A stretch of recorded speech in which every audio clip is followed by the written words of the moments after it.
Loading in the last few matches they made plenty of changes to rest players and ensure no suspensions, but their final game of the regular campaign produced a bizarre twist. The Jets ran out comfortable 4-0 winners, but the game was just as memorable for the way then-captain Kevin Muscat walked off the field in the last 20 minutes, with Merrick and the coaching staff trying desperately to shove him back onto the pitch. Muscat was going to be substituted, but coaching staff feared his walk-off without going through the proper substitution channels would see him pick up a second booking in the game, and therefore a ban from the first finals match. I had got booked earlier and I was coming off 5 minutes before. When I didn't make a tackle he gave a free kick against me, so I thought when I make a tackle next he will probably book me. I didn't want to take a chance, Muscat said at the time, in explaining his decision to take himself off.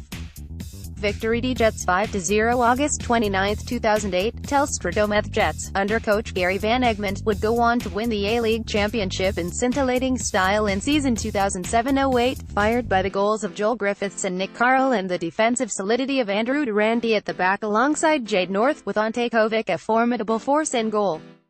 On this night at Telstra Dome in front of more than 22,000 supporters, the biggest crowd of that A-League season to that point, they looked more like chumps than champs as victory cut loose to win. Nothing in the first half of this game would have foretold quite how easy the eventual scoreline would be for the hosts, although they did go to the break 2 goals to the good.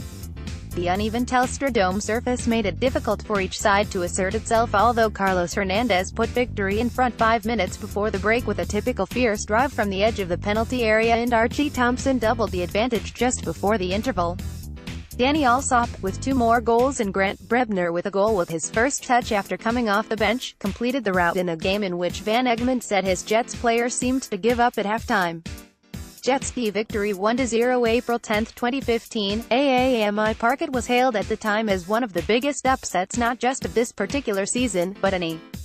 The Jets were enduring a nightmare run and were marooned at the bottom of the A-League table, trying to avoid the wooden spoon. Victory were the competition powerhouse, Kevin Muscat's side sitting atop the ladder and heading to what would be their first title in 6 years and Muscat's first as a coach. But that didn't look all that certain on this night, when a sloppy and out-of-sorts victory were defeated by Phil Stubbins stragglers, who scored the only goal of the game in the second half when Ecuadorian frontman Edson Montano converted Invier Livotic's cross to head home. Victory huffed and puffed for that last half hour but couldn't find a way past the Jets keeper Ben Kennedy, who kept one of his team's rare clean sheets that season. Melbourne victory Newcastle Jets. Michael Lynch, the Age's expert on soccer, has had extensive experience of high-level journalism in the UK and Australia. Michael has covered the Socceroos through Asia, Europe and South America in their past 3 World Cup campaigns.